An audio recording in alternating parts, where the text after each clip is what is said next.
আচ্ছা কি যা কি অসুবিধা এই যে চলে এই কাগজ আরে এইগুলো তো বলছো ভাই কাগজে বসে এই দিকগুলো বলে বসো দেখি বসো দেখি তোমার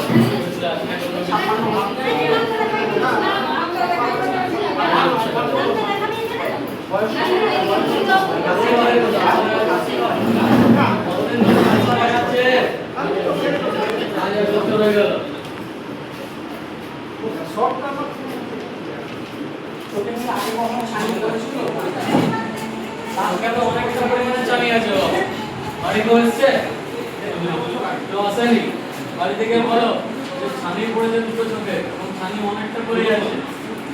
অপারেশনের দিকে যেতে হবে এটা কোনো রকম চশমা বা কিছু ওষুধ দিয়ে ঠিক হবে না বয়স